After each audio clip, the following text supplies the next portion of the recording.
하이델베르그 교리문답 88문입니다. 참된 회심 혹은 사람이 하나님께로 돌이키는 일은 몇 가지 부분으로 되어 있습니까? 답 두 가지인데 옛사람을 죽이는 것과 새 사람을 살리는 일입니다. 선행에 대한 부분들을 이제 감사 부분에서 세 번째 부분에 이렇게 배치하면서 하이델베르그 요리문답은 이제 십계명을 성도들의 삶의 규범으로 선행의 기준으로 소개하려고 합니다. 그래서 앞부분에서 소개한 것처럼 먼저 선행의 필요성, 이런 십계명의 기독교 윤리의 이런 필요성, 그것은 우리가 칭의의 조건은 아닐지라도 반드시 칭의의 열매로서 그런 삶에 또 이러한 기독교 윤리들이 펼쳐져야 된다라고 말씀을 드렸습니다. 그런 이제 십계명의 이러한 그 부분들을 우리가 살피기 위해서는 우르시스누스는 최소한 네 가지 정도를 이렇게 배치하고 십계명의 본격적인 설명 앞에 이제 선행의 그러한 그 필요성, 또 그 다음에 회심, 이제 이런 부분들이 앞서오고 십계명을 설명하려고 하는 이제 이런 구조를 갖습니다. 십계명을 기준으로 해서 우리가 하나님 앞에 더 회개하고 더 거룩해져가는 이제 그러한 성격 때문에 이 회개가 십계명을 소개하기 전 앞부분에 이제 이렇게 독특하게 소개되어지는 구조를 갖고 있습니다. 앞부분에서 믿음에 대한 부분들은 21문에 예수님을 소개하고 이 예수님을 믿어야 된다라고 하면서 참된 믿음이란 이렇게 하면서 21문의 기독론을 소개하는 부분에서 소개가 되었는데요.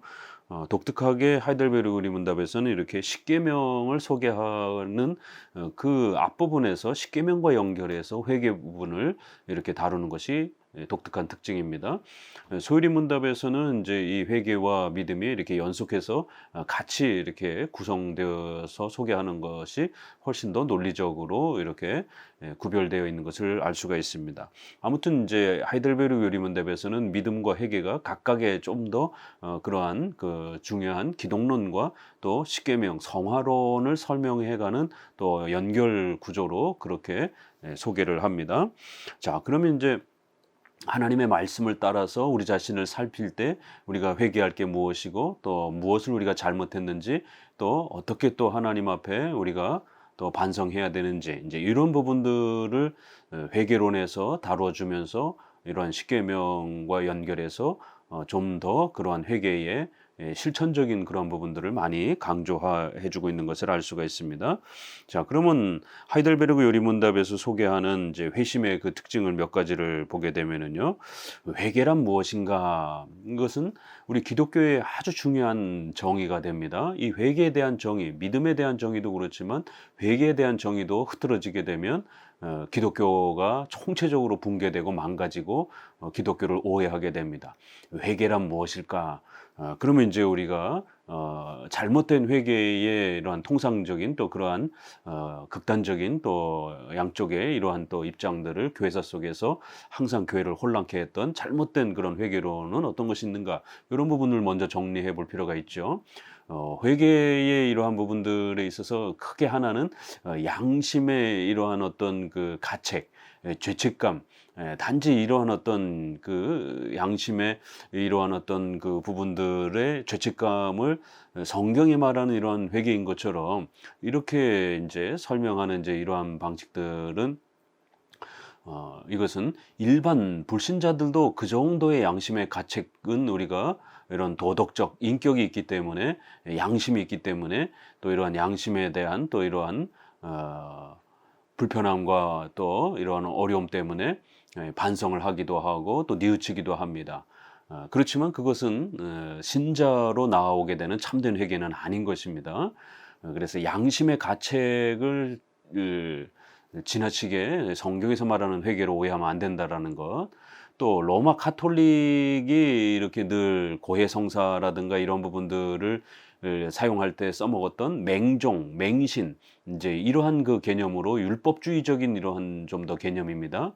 그래서 이러한 극단적인 이러한 율법주의의 이런 패턴 안에서 몇 가지 기준을 정해놓고 마치 그것만 범죄하지 않으면 자신이 죄인이 아닌 것처럼 오히려 죄를 남용하게 되는 이제 이러한 기회를 열어주게 되는 중세 시대의 이러한 로마 카톨릭의 이러한 회개론. 그래서 그러한 맹종 맹신의 이러한 형태로 회개케 만들고 또 그 내용 아니고서는 이제 회개를 안 해도 되는 것처럼 이렇게 해서 회개의 이러한 중요성들을 상실하게 만드는, 회개를 무감각하게 만드는 이러한 그 형태가 있습니다. 그래서 한쪽으로는 지나친 죄책감에 대한 이러한 부분들로 몰아가는 이러한 또 부분들, 세상의 이러한 또 양심의 가책 부분처럼 회개를 지나치게 그렇게 어떤 마음의 고뇌, 이런 아픔, 괴로움 이런 것처럼 회개를 소개하는 것도 잘못된 거고, 또 율법주의적인 어떤 그런 규정을 가지고 맹종 맹신의 이러한 억압을 통해서 몇 가지 죄만 제시하고 그 다음에는 오히려 죄를, 다른 많은 부분들의 죄는 죄가 아닌 것처럼 오히려 그렇게 또 죄에 대한 또 남용을 주면서 결국 죄에 대해서 무감각하게 만드는 이러한 일들이 항상 교회사 속에 벌어집니다. 그럼 과연 성경적인 회개란 무엇이냐? 두 가지를 정확하게 이해해야 된다라고 말합니다. 옛사람을 죽이는 것과 새사람을 살리는 일입니다. 하나는 옛사람과 관련되어 있는 거고 하나는 새사람과 관련되어 있다, 이렇게 표현하는데요. 자, 그러면 89문에 옛사람을 죽인다는 것은 무엇입니까? 답: 우리가 죄로 말미암아 하나님을 진노케 하였다는 것을 마음 깊이 슬퍼하며 그 죄들을 더욱 미워하고 그것을 피하는 것입니다. 자, 그러면 옛사람을 죽이는 이러한 내용은 무엇이냐? 그것은 하나님을 진노케 하였다라는 것, 하나님의 이러한 뜻을 거역했다라는 것, 하나님의 마음을 우리가 아프게 했다라는 것, 하나님의 원하시는 것을 우리가 또 저버렸다라는 것, 바로 하나님이 원하시고 기뻐하시는 하나님의 뜻을 외면하고 저버리고 그것을 반대하는, 바로 이러한 것이 성경의 죄라는 개념입니다. 그렇기 때문에 우리가 일반 양심의 가책 안에서도 희미하게 하나님의 뜻이 또 양심 안에 스며들어 있기 때문에 최소한의 양심의 가책이 또 성경의 죄의 일부분 이렇게 연결되어지는 부분들도 있지만, 그러나 그 전체가 양심의 가책이 전부 다 죄는 아닌 것입니다. 성경이 말하는 그런 죄의 본질은 하나님의 뜻, 하나님의 그러한 마음, 하나님을 거역하고 싫어하고 하나님을 외면하는, 하나님을 진노케 하는, 하나님을 화나게 만드는 이러한 하나님의 뜻을 거역하는 바로 그러한 행위들, 그 하나님의 뜻은 바로 십계명에 나타나 있는 겁니다. 성경에 나타나 있는 겁니다. 그래서 성경을 거역하는 것, 십계명을 거역하는 그러한 행위와 마음과 또 그런 인간의 전인격적인 그러한 행동들을 말하는 것입니다. 그래서 마음 깊이 슬퍼하며 이렇게 했을 때 바로 이것은 근원적으로 마음의 문제다라는 것을 이렇게 지적을 합니다.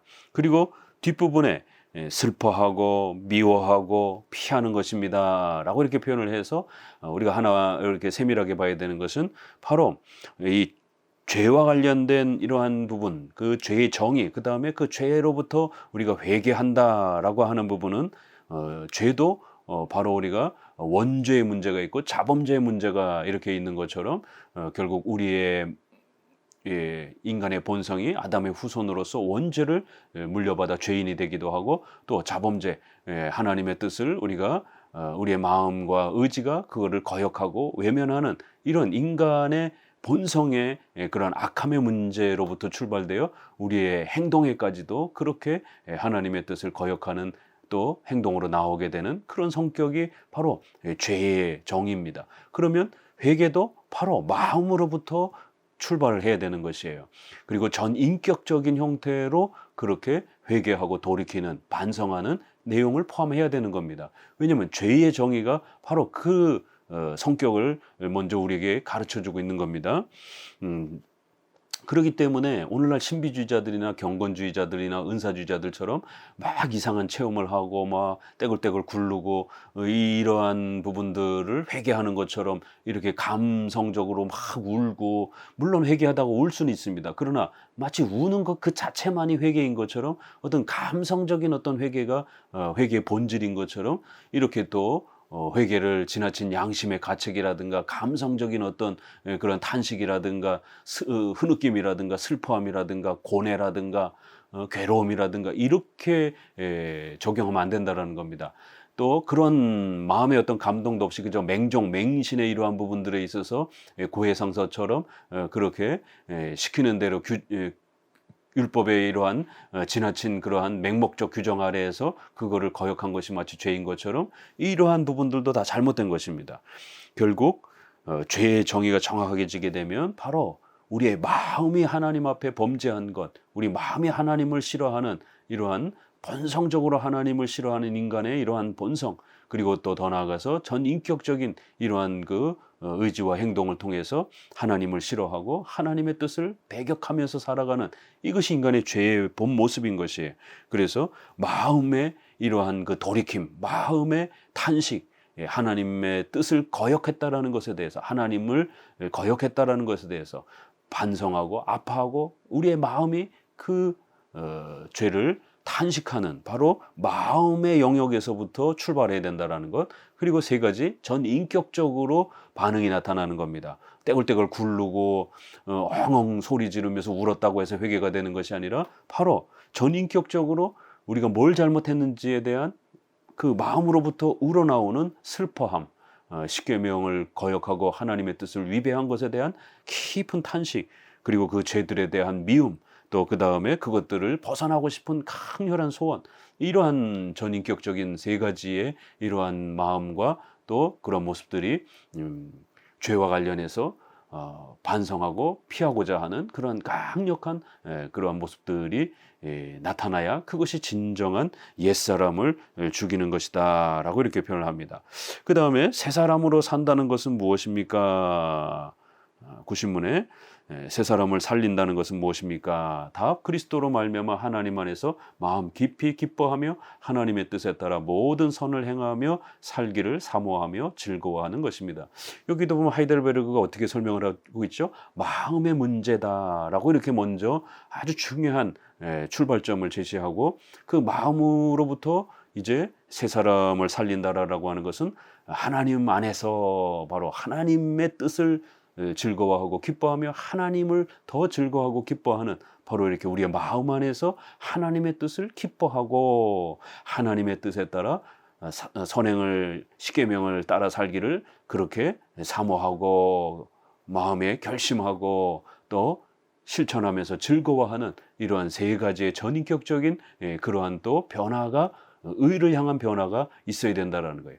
그러니까 옛사람을 죽인다라고 하는 것은 바로 이러한 우리 인간의 악한 본성과 또 이러한 악한 인격적인 그러한 행동들에 대해서 십계명을 기준으로 해서 우리가 뭘 잘못했는지를 분명하게 인식하고 그것이 하나님을 진노케 한다는 사실을 깨닫고 거기에 대해서 아파하고 괴로워하고 슬퍼하고, 그리고 그것을 회피하려고 죄와 관련해서 그렇게 반성하고 노력하는 것이에요.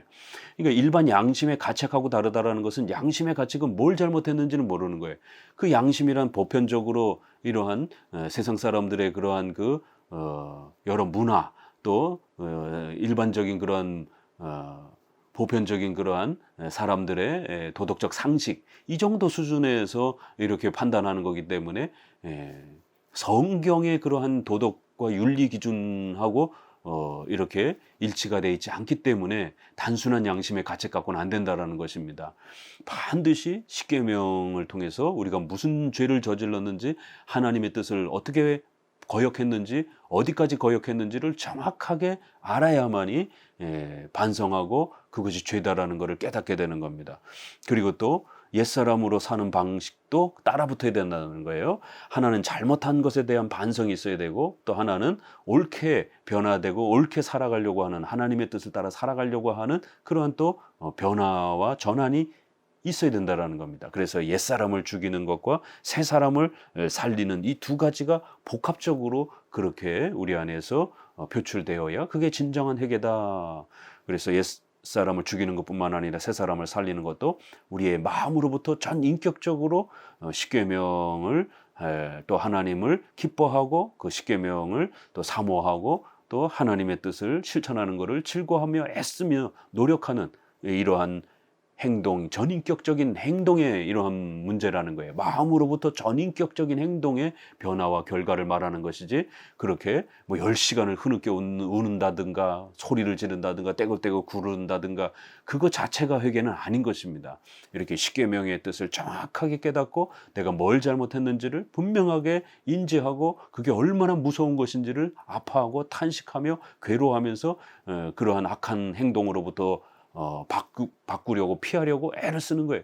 그리고 거기서만 머무는 소극적인 그러한 면만 강조하는 게 아니라 또 적극적인 면, 의를 향한 십계명을 향한 삶을 또 그렇게 하나님의 뜻에 순종하고자 하는 그러한 기뻐함, 또 결의, 사모함, 또 그 다음에 즐거워함, 이런 부분들이 복합적으로 그렇게 죄에 대한 반성과 의에 대한 갈망함이 복합적으로 이렇게 표현되고 고백되어지고 또 우리의 전 인격을 통해서 그렇게 표현되고 나타내지려고 할 때에 그것이 진정한 회개라라고 이렇게 표현하고 있는 것입니다. 그래서 우리가 회개의 진정성 있는 회개, 올바른 회개 이러면 바로 그런 부분에 있어서 정의를 정확하게 내리지 아니하면 자칫 잘못하면 굉장히 어려움이 있습니다. 왜냐하면 얼만큼 회개를 해야 우리가 회개한 건가?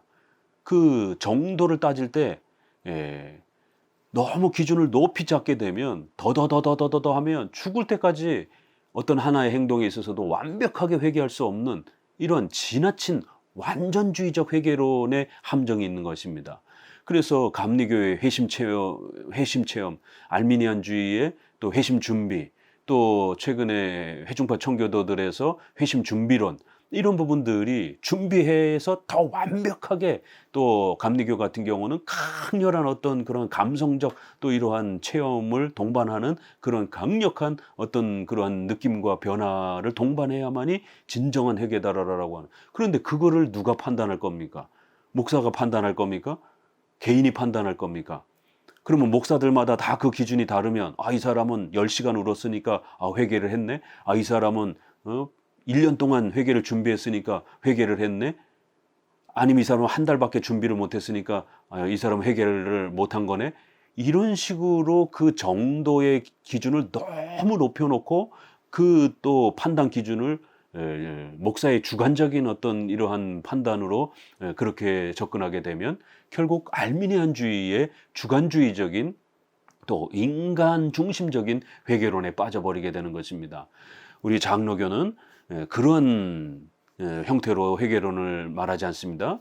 회개의 정의는 분명하게 이렇게 정의하되 또 그 회개를 판단하는 또 방식과 기준도 당회 의 이러한 장로회 질서적인 그런 통치 아래에서 판단하는 겁니다.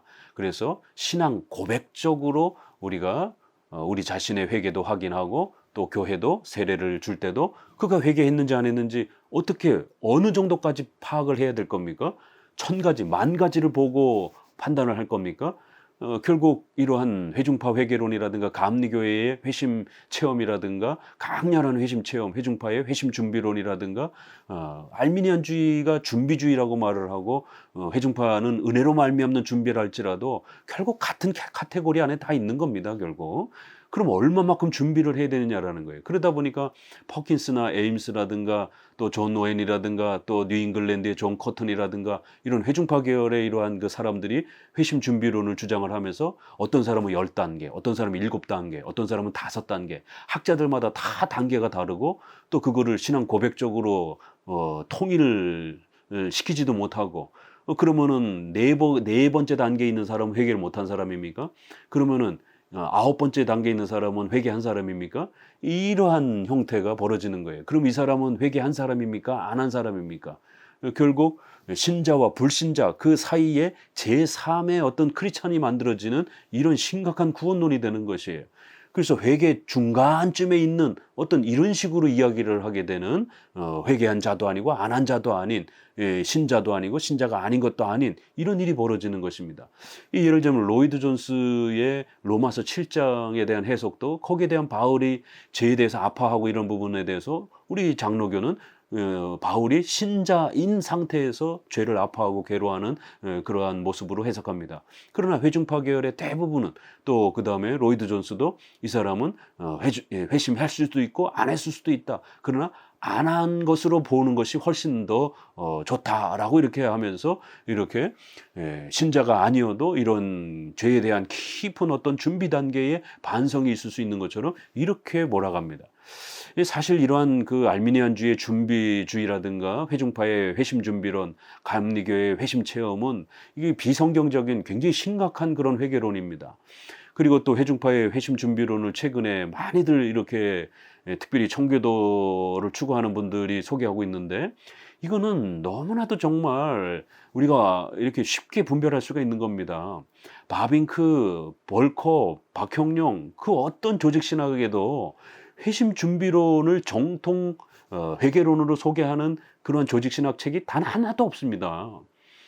회개론이 이렇게 중요하다라면 회심 준비론이 그렇게 중요하다라면 일단 그 단어 자체가 조직신학 책에서 소개가 돼야 됩니다. 왜냐하면 삼위일체, 유아세례, 이성 일인격 이렇게 아주 중요한 기독교 교리는 단어로 구축이 돼서 끊임없이 반복적으로 가르쳐 왔기 때문에 적어도 조직신학에서 그 회심 준비론이라는 단어가 회개론, 구원론에서 회개론 부분에 직접적으로 제시되어야 되고 반복적으로 그 개념을 설명하면서 책에 그렇게 부단히 소개가 돼야 됩니다.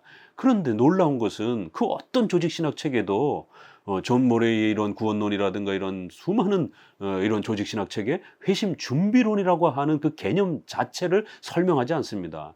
다만 역사적 그러한 관점에서 이러한 교회 역사 속에 이런 회심 준비론을 이렇게 주장하는 자들이 있었는데 과연 이걸 우리가 어떻게 이해해야 되는가라고 하는 그런 역사적 그 사실에 대한 부분에 있어서 논평 정도로 이렇게 잠깐 언급할 뿐이고 적어도 우리가 정통 회개론이란 무엇인가 이러면 이렇게 웨스민스터 소유리 문답이라든가 또 하이델베르그 요리 문답을 따라 옛사람을 죽이는 것이고 또 새로운 새 사람을 살리는 것이다.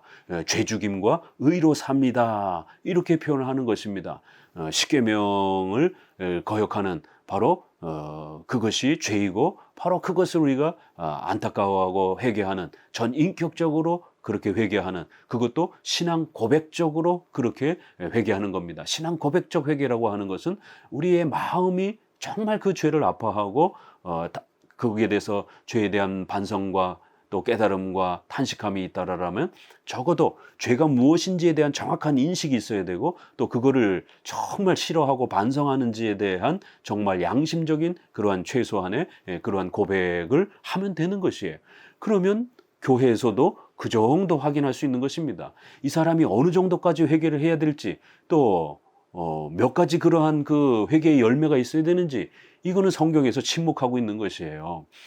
최소한의 그러한 기준만 제시를 해놓고 또 그런 구체적인 또 판단은 당회가 살펴볼 수 있도록 그래서 목사 장로님도 완벽하지 못한 겁니다. 그럼에도 불구하고 교회 공동체로 또 초대를 해야 되고 세례를 줘야 되기 때문에 최소한의 기독교적인 죄에 대한 교리 개념이 있는지 또 그 다음에 그거를 반성하고 회개하는 그러한 자신의 진정성 있는 그러한 죄에 대한 탄식과 아픔에 대한 고백들이 있는지 그리고 또 아직은 완벽하게 그러한 부분들을 고치지 못한다 할지라도 최소한 그런 부분들에 대해서 반성하고 또 고치려고 애쓰고 노력하는 그러한 또 모습이 있는지 그리고 주일 성수를 정기적으로 잘 하고 있는지 이런 기본적인 신앙 고백적 회개와 또 장로 정치 질서 안에서 판단할 수 있는 교회 정치 질서 안에서 판단할 수 있는 정도의 회개의 열매 정도만 확인되면 세례를 주는 것입니다.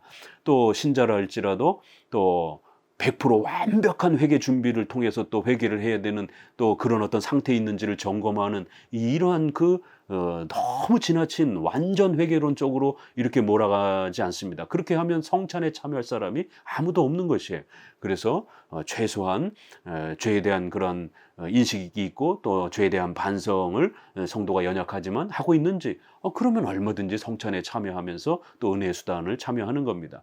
그렇기 때문에 이러한 장로교의 회개론은 이런 장로교만의 개념이 있는데 어느 조직신학 책에서도 회심 준비론이라고 하는 단어와 용어를 우리의 정통 조직신학 안에서 구원론의 회개론으로 설명하지 않습니다. 또 웨스민스터 소요리 문답, 하이델베르그 요리 문답, 그 어떤 벨직 신조, 제네바 교리 문답, 그 어떤 신조에도 회심 준비론으로 회개를 해야 된다, 이런 표현과 단어를 쓰지 않습니다. 그렇기 때문에 이것만 생각하면 간단합니다. 그렇게 중요한 회개론이라면 회개와 믿음, 이건 기독교의 본질론에 해당이 되는 거예요. 그렇기 때문에 적어도 이걸 모르면 기독교가 구성될 수가 없는 겁니다. 이렇게 중요한 회개와 믿음에 대한 교리에 있어서 어떻게 지난 한국교회 100여 년 동안 또 미국 200년 동안 종교개혁 500년 동안 회심 준비론이라고 하는 이 단어 자체가 그러면 신조들 안에 구축되지 않았고 어떻게 조직신학 교과서 안에서 설명을 안 한다는 게 말이 됩니까? 가장 핵심적인 교리를. 이 회심 준비론이라는 단어는 최근에 조엘 비키에 의해서 그렇게 사용되었고 그걸 번역한 한국의 회중파 청교들 목사들이 소개하면서 이제서야 알게 되는 거예요. 일선 목회자들은 이 단어 자체를 모릅니다. 신학자들도 조직 신학자들 외에는 이런 단어들을 아예 그 단어 자체를 모릅니다. 그런데 어떻게 이런 회개론이 목사가 되어서도 이 회개의 이 중요한 단어를 모를 수 있는 이런 일이 있을 수 있겠습니까? 그럼 우리 게 아니니까 모르는 거예요. 당연한 겁니다. 그래서 이런 회심 준비론의 이런 지나친 완전주의적인 인간의 노력과 인간의 공로를 자꾸만 이렇게 사용하려고 하는 그런 알미니안주의적인 신인 협력주의적인, 그래서 회개와 준비라는 단어와 이러한 은혜라는 단어를 섞어가지고 아주 절묘하게 말하는 겁니다. 알미니안주의자들도 인간의 공로로 회개를 준비해야 된다 이렇게 말하지 않았습니다. 은혜로 취 않았습니다. 은혜로 취 않았습니다. 은혜입니다. 그렇기 때문에 후에 회중파들이 은혜로 말미암는 준비라고 표현을 한다 할지라도 이러한 전통 회개론하고는 차이가 있는 것입니다. 이런 부분에 대해서 다시 한번 우리가 회개론, 성경적 회개론은 과연 무엇인가, 이 부분을 잘 정립해 놓으셔야 됩니다. 우르시누스의 설명을 보면은요, 1항 사람이 하나님께 회심하는 것이 과연 필수적인가 이러면서 회개란 근원적으로 하나님의 은혜인 것이에요. 그러나 또 회개는 인간의 인격적 책임이 있기 때문에 그러한 인간의 책임 부분에 있어서는 또 회개를 해야 되는 겁니다. 그래서 우리가 이거를 캔과 머스트로 구별하면 좀 쉽습니다. 캔, 회개를 할 수 있는 능력은 하나님이 주시는 거예요. 선물인 겁니다. 그러나 회개를 해야만 하는 것은 인간의 책임인 것입니다. 그래서 우리가 회개하라, 머스트, 인간의 회개의 책임을 외치는 것이지, 회개할 수 있다, 인간의 회개의 근원적 능력을 인간이 가지고 있다라는 것을 말하는 게 아닙니다. 그래서 요거를 우리가 잘 구별해야 됩니다. 회심하는 것은 반드시 우리가 칭의와 구원의 이런 선물을 얻는 수단이기 때문에 반드시 회개를 해야 되는 겁니다. 그러나 그렇다고 해서 그것이 인간의 근원적 공로와 노력으로 만들어지는 건 아닙니다. 회개는 구원의 필수적 수단일 뿐인 거예요. 사람이 금생에서 회심하는 일은 그것이 없이는 내생에서 영생을 얻을 수 없을 만큼 필수적이다. 왜냐하면 성경에서 이렇게 구원을 얻으려면 회개해야 된다라고 이렇게 말하기 때문입니다. 2항 하나님을 향한 회심이란 무엇인가? 그래서 이제 히브리어는 뭐 테슈바, 또 헬라어는 메타노이아, 이제 이런 여러 단어들이 있는데 대부분 다 생각의 변화를 나타내고 또 이렇게 의지나 인격의 이러한 어떤 변화를 나타낼 때 쓰는 단어들이라는 겁니다. 그래서 회개는 우리가 어디서부터 어디로 변화되는지는 표현하지 않고 다만 어떤 죄를 범한 후에 느끼는 회한 혹은 비애, 탄식을 나타내는 것뿐입니다. 반면에 회심은 믿음으로 말미암는 새 생명의 시작까지 포함하여 전체를 또 다 포괄하기도 합니다. 그래서 회개와 회심을 이렇게 조금 더 우리가 구별해 보기도 하고 같이 쓰기도 한다라는 거예요. 더욱이 회개라는 용어는 회심보다 의미가 넓다. 그래서 회심은 경건한 자의 신자에 대해서만 쓰기도 하고 또 회개라는 또 이런 용어는 또 일반 사람들이 뭔가를 반성하고 이렇게 돌이킬 때에 회개 잘못을 반성하는 또 그런 용어로도 또 이렇게 쓰여지기도 한다라는 것입니다. 결국 이제 이 우르시누스의 설명에 있어서도 하나님을 향한 사람의 회심은 부패한 마음과 의지가 율법과 복음의 선포를 통하여 성령으로 말미암아 생겨나는 바 선한 마음과 의지로 바뀌는 것인데 그 다음에 회개의 열매들을 맺고 하나님의 모든 계명의 삶을 일치시키고자 하는 진정한 바람이 이어진다. 이렇게 해서 전 인격적인 그러한 변화가 회개이지 눈물만 흘린다고 회개는 아닌 겁니다. 사망, 회심에는 몇 부분이 있는가? 이렇게 해서 두 가지가 있는데 옛사람을 죽이는 것, 죄를 죽이는 것, 또 새 사람을 살리는 것, 이렇게 해서 또 의로 사는 것, 이렇게 표현을 합니다. 여기에는 아주 중요한 몇 가지가 표현되는데 죄와 하나님의 진노에 대한 정확한 지식, 십계명에 대한 지식, 그 다음에 그거 두 번째는 죄에 대한 비애, 탄식, 세 번째는 죄에 대한 미움과 또 죄를 피하고자 하는 진정한 바람, 이런 부분들이 포함이 된다라는 거예요.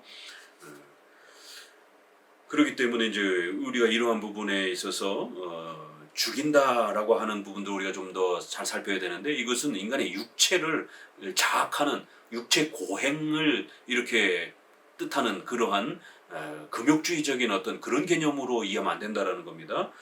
더욱이 그것을 그냥 죽이는 것이라고 하지 않고 옛사람을 죽이는 것이라고 부르는데 이는 그것으로 말미암아 사람의 본질이 아니라 사람의 육체에 고통을 가하는 이런 육체의 본질에 이러한 고통을 가하는 게 아니라 사람 속에 죄가 파괴되기 때문이다. 그래서 옛사람, 우리 인간의 옛 본성을 이렇게 아파하고 그 죄에 대해서 괴로워하는 것을 말하는 것이지 금욕주의적으로 이렇게 우리 육체를 학대하는 그런 고행을 그렇게 회개라 생각하면 안 되는 것입니다. 결국 이런 은사주의라든가 경건주의 안에서 이런 개념을 오해해서 육체 고행 형태로 그렇게 금욕주의 형태로 많이 굶으면 회개하는 것처럼 많이 울면 회개하는 것처럼 이렇게 끌고 가는 것이 다 이런 데서 잘못 이해하고 있는 것입니다. 옛사람, 우리의 옛 본성의 이 죄의 문제들에 대해서 아파하고 괴로워하며 전 인격적으로 그 우리가 하나님의 말씀을 범한 것에 대해서 반성하는 것이다라는 겁니다. 자, 회개 사항, 회심의 원인에는 어떤 것들이 있는가? 성령께서 혹은 하나님 자신이 우리의 회심의 가장 주된 동력인이시다. 이렇게 회개도 성령께서 주시는 그러한 은혜요 선물이라는 것입니다. 사도행전 5장 31절에도 회개함과 제사함을 주시려고 이런 표현. 사도행전 11장 18절에 하나님께서 이방인에게도 생명 얻는 회개를 주셨도다. 디모데후서 2장 25절에도 하나님이 그들에게 회개함을 주사 진리를 알게 하실까 하며 이렇게 회개를 주신다, 선물이다 이런 표현 아주 분명히 하고 있는 겁니다. 그래서 도르트 총회에서도 이렇게 회개를 강조하면서도 우리 장로교 칼빈주의는 회개가 하나님의 큰 은적 선물이다라는 것을 오직 은혜로 오직 그리스도의 공로를 강조했는데 알미니안주의자들은 은혜를 이야기하면서도 인간이 회심을 준비해야 된다 이러면서 은혜와 인간의 공로적인 준비를 섞어서 이야기를 했기 때문에 문제가 된 것입니다. 회개를 하나님의 온전한 선물에 기초하지 아니하고 마치 반반 협력해서 이루어지는 것처럼 말을 하는 겁니다. 오늘날 회심 준비론도 역시 마찬가지로 은혜를 말하면서도 결국 회심 전에 인간이 뭔가를 회개에 대해서 인간이 보탤 수 있는 것처럼 도와줄 수 있는 것처럼 이렇게 말합니다. 그래서 조엘 비키의 그 책에도 보게 되면 나무 비유를 합니다. 그래서 젖은 나무를 이렇게 우리 인간의 노력과 공로로 구원받는 건 아니고 왜냐면 알미니안주의에 대한 부담이 있으니까 그렇게 말하는 거예요. 단지 우리는 보조적인 행위만 할 뿐이다. 그래서 마른 나무를 조금 이렇게 말리는 정도다라고 이렇게 표현합니다. 바로 여기 함정이 있는 거예요. 그럴 때 카이퍼는 바로 그 나무 비유를 오히려 역공격하면서 우리 인간의 전적 부패는 그 젖은 나무를 말릴 수 있는 그러한 준비 자체도 할 수 없다라는 거예요. 그 젖은 나무를 온전히 성령께서 불태워 주셔야만이 우리가 구원받는 것이다. 이렇게 해서 그 나무 비유를 사용했던 회중파들의 회심 준비론의 문제점을 정확하게 비판을 합니다. 그렇기 때문에 바로 이런 부분에서 나무 비유를 이해하게 되면 오히려 그 나무 비유가 이 회심 준비론이 결국 알미니안주의의 이러한 그 영향 아래에 있는 회개론이라는 것을 우리가 파악할 수 있게 되는 것입니다. 많은 물 젖은 나무를 인간이 그러면 회개하기도 전에, 인간의 구원받기도 전에 나름대로 말린 나무를 어느 정도 준비시킬 수 있다? 그럼 그게 공로가 되는 것입니다. 바로 이런 부분에서 오직 은혜로 100% 은혜로 구원받는 그런 모든 회개할 수 있는 앞선 단계와 회개 과정과 또 회개의 열매, 이 전체가 오직 하나님의 은혜로 이루어지는 것이고, 다만 이 회개의 여러 가지 설교의 외적인 또 이러한 복음의 전도의 이런 부분들은 이제 외적 그러한 수단으로서 얼마든지 우리가 또 사용될 수 있는 겁니다. 회심의 도구 혹은 수단적 원인은 율법과 복음이요. 다시 말하면 먼저 율법의 교리요, 그 다음엔 복음의 교리다. 이렇게 표현을 합니다. 회심의 또 하나의 수단적 원인 혹은 내적인 원인은 믿음이다. 이렇게 또 믿음과 회개가 아주 긴밀히 또 이렇게 연결되어 있다라고 말합니다. 회심이 근거를 두는 주체는 변화가 발생하는 사람의 이성, 의지, 마음, 감정이다. 이렇게 해서 인간의 전 인격적인 그러한 반성과 회개를 진정한 회개라고 말하는 것입니다. 우르시누스도 이제 여기에서 특별히 6항에서 회심은 금생에서 완전한가, 결국 이 회개론에 있어서 알미니안주의자들의 문제는 결국 완전주의 회개론으로 방향이 잡혔기 때문에 그런 겁니다. 그래서 부족한 회개, 또 마음에 들지 않는 회개, 또 목사가 봤을 때 좀 연약한 회개, 이런 부분들은 신자가 아니라고 이렇게 취급하게 되는, 완전한 회개만을 한 사람을 회개로 인정하려고 하는 그런 가장 순결한 자들, 가장 완벽한 자들만을 이렇게 신자로 취급하려고 하는 이런 완전주의 개념이 들어왔기 때문에 그렇습니다. 이건 어거슨과 싸웠던 도나티스파도 완전한 성도들, 완전한 회개자들 중심으로 완전한 교회를 만들려고 했을 때 어거슨 시대에 그들이 이단으로 정죄됐습니다. 이 땅에서 그런 완벽한 교회는 없다라고 그렇게 비판을 한 겁니다. 칼빈 시대에도 제세례파들이 그렇게 완전한 회개, 완전한 성결, 완전한 교인 중심으로 교회를 이루려고 그렇게 독립된 분리주의를 형성한 겁니다. 결국 알미니안주의도 완전한 회개론을 가르친 거고, 회중파도 그렇고 감리교도 완전주의적 회개론을 주장을 했기 때문에 문제가 된 겁니다. 그러나 종교개혁과 장로교는 회심은 금생에서 완전한가, 벌써 이 시대에도 그런 공격들이 있었기 때문에 그런 겁니다. 하나님께로 돌아서는 우리의 회심은 금생에서 완전하지 못하나 불완전한 회개를 제시하는 겁니다. 최소한의 그러한 양심적 신앙 고백적 회개만 있으면 되는 것입니다.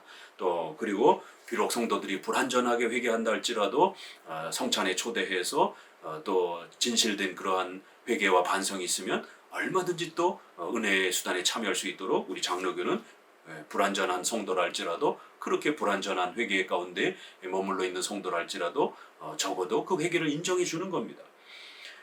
내생에서 제시된 바 완전한 상태에 이르기까지 계속 발전해 가야 된다. 죽을 때까지 발전하는 것이다라는 거예요. 로마서 7장 24절, 오호라 나는 공고한 사람이로다. 이 사망의 몸에서 누가 나를 건져내랴. 바로 우르시누스도 로마서 7장을 신자인 바울이 죄에 대해서 아파하는 것으로 이렇게 해석하는 겁니다. 이건 로이드 존스 해석하고 다른 것이에요. 회중파의 대부분의 해석은 다 불신자로 해석을 합니다. 거의 대부분. 그러나 이렇게 정통 칼빈주의자들은 바울의 신자의 죄를 아파하는 모습으로 해석하는 것입니다. 쭉 우리의 지식이 부분적이면 물론 의지와 마음의 개혁 역시 불완전하다. 이렇게. 그래서 로마서 7장 24절도 언급했고, 또 로마서 7장 18절 19절도 또 언급을 하면서 그 불완전성을 이야기합니다. 이러한 불완전함에 대해서 칼빈은 다음과 같이 말한다. 또 칼빈을 언급합니다. 사실 이러한 회복은 한순간에나 하루에 혹은 1년에 이루어지는 것이 아니다.